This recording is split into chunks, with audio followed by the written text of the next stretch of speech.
Samantala po, nag-sorry si Pagcor Senior Vice President for Security Raul Villanueva sa mga nadawit na dating PNP chief sa kanya pong naunang pahayag na umano'y meron daw dating hepe ng PNP na tumulong kay Alice Goo para makapuslit ng Pilipinas. Niliwanag ni Villanueva na haka-haka lang at hindi pa ito kumpirmado.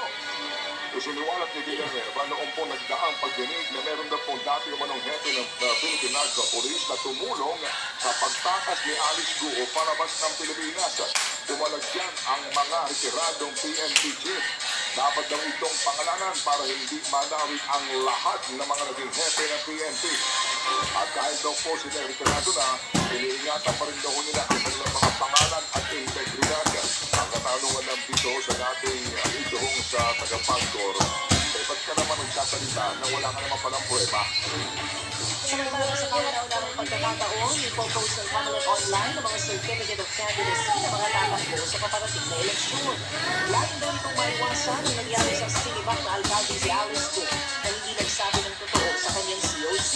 Sa mga malitan po niya makikita online ang kahit sinong ilang detalye katulad ng address, edad at partidong pinabibilangan ng mga kandidato. Ang panlilinaw ng Comelec, tatanggalin naman ang ilang personal na impormasyon sa COC. Sa susunod na linggo, October 1, sisimulan ng Comelec ang pagtanggap sa mga maghahain ng certificate of candidacy o COC ng mga kakandidato para sa 2025 midterm elections. Sinagpipitahan po naman ni Pangulong Marcos Jr. bilang urgent ang panukalang 2025 national budget na nagkakahalaga ng higit sa 6.5 trillion pesos. Pinilabas po kagabi ang tanggapan sa Kamara ang liham na meron pong lagda ni Pangulong Marcos Jr. para napabilisin ang pagpasa sa 2025 General Appropriations Act. Ayon sa Pangulo, mahalagang malipasa kaagad ang panukalang budget para nga masigurong walang patis ang operasyon ng pamahalaan at makatungkol ito sa mga pagsubok ng bansa. Ngayong araw po, sinasabi na tatapusin na ho ng Kamara sa plenaryo ang mga debate tungkol sa panukalang pambansang budget at hindi umaga, naagahan po daw nila itong diskusyon na sa budget ng Vice Presidente. At muli sinasabi po ni VP Sara Duterte na ay nang bahala sa budget ko. O mga ating hulaman po dito kung sakasakali nga po na hindi na naman sa sumipot, sinitensyahan nyo lang yung budget. Hinahapon kayo na kayo lang bahala. Di kayo lang bahala. O di ba na? May tama ka. Bigyan po ng 1 peso budget. Hindi nyo 1 peso budget. Kasi Ibigay nyo. kung sa bandang dulo po, bibigyan mo pa rin ng malaking budget yan. Nagkulukahan tayo dito. Samantala, sa oras na 6:51, balita naman po sa mga lalawigan, formal na itinalaga bilang acting director ng Criminal Investigation and Detection Unit o CIDC, si PNP Brigadier General Nicolas Torre III. Iniangat si Torre mula sa pagiging acting director ng Police Regional Office ng Davao. Ngayong araw, epektibo ang bagong assignment ni Torre. Nangyari sa motion ng opisyal 2 linggo matapos mapasakabay ang pugasin si Master Apollo Bubonoy sa Davao City. Si Brigadier General Miguel Victor Zamora Rosete ang papalit kay Torre. Sa ilang pang mga balita po naman, inimbestigahan ng Department of Education ang pagkamatay ng isang guro sa Davao de Oro ng dahil umano sa sobrang stress. Nakiramay po ang DepEd sa pagkamatay ni Teacher Marjorie Boldo ng Tibagong Elementary School. Kwento ng mga anak ng biktima Huwebes na isugod sa ospital ang guro sa at kalaunan po'y namatay. Ito'y nangyari matapos nga pong sabihin ng sabihan ng mga masasakit na salita ng kanilang principal, si Teacher Marjorie. May nagreklamo daw kasing magulang matapos pong masugatan ang kanilang anak habang nasa classroom.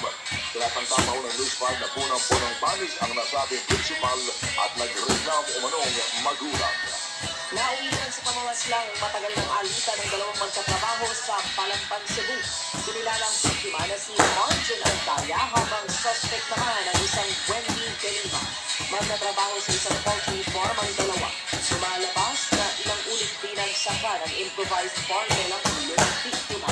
Nagtamo rin siya ng saksak sa iba't ibang bahagi ng katawan. Naisugod pa ang biktima sa ospital pero namatay din kalaunan. Pinagahanap pa ang suspect na may standing warrant of arrest sa Bacoor, Cavite dahil pa rin sa kasong murder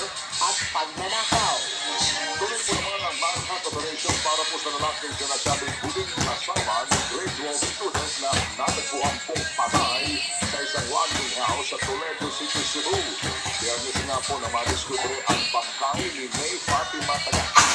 At ayon sa investigasyon, sinakan ang biktima hanggang mamatay. Sinilala ko naman ang suspect na isang Lorden Laro Elias Richard na sinasabing nakilala po lamang ng biktima sa isang dating app. Napuna po ng CCTV ang dalawa sa isang resto bar noong gabi na huling nakitang buhay si May Fatima. Hindi po naman makapaniwala ang pamilya ng biktima sa sinabi po ng dalaga. Nanawagan din sila sa suspect na sumuko na para mabigyan ang katarungan ng pagkamatay ng dalagita. Sinuka naman ang isang babae matapos sa takihin ng isang barakuda.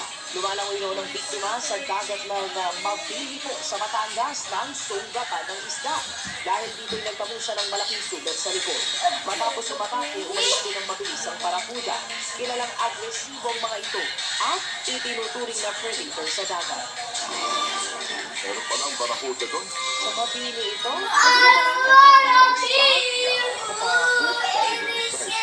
Dito nakakita yung barakuda na yun. Sa Mabini.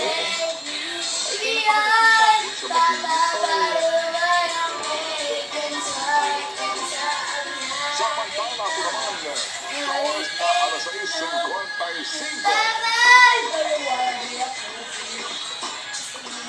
Bago po ang ating mabalita ang pang-consumer at kalakalan, muli po pagpupugin sa natin po ng ating mga ginigiliw ng mga professionals. Kasama po dyan ang mga attorneys na nakikiligay sa ating programa habang patuloy po sa kanila pong mga kaso. Yan, sa kanila pong mga hearing sa kanilang kaso. Magandang umaga po kay Attorney Ayo Bautista at kay Attorney Dino Tamayo. At magandang umaga rin at kay Attorney Pierre Castro at maging kay Attorney Bongko. Ayun, si Paul Bongko. Good morning po, Attorney. At kay Attorney B-Boy Malaya. Habang pagbati rin po sa ating mga kaibigan po ng mga engineers at mga arkitekto, good morning. Architect Hannah Monson, good morning sa inyo. At sa lahat din po ng ating mga may pinagagawa, alam kong kabisado nyo na ngayon na substandard ang napakaraming bakal na binibenta ngayon sa merkado. Kaya mag-iingat po tayo ha. Kaya kapag ang pinag-uusapan natin ay lifestyle frames, saan ka pa? Aba, dito na tayo sa Jaya Max. Jaya Max Lifestyle Frames. Gawa po yan ng Jaya Steel Industries na isang ISO certified company. Certified by the Philippine Standards. Yan, sandali lang po ha. Sige. Hanapin nila yan, baby. Inaantay nila yan. Yan tungkol sa Jaya Max.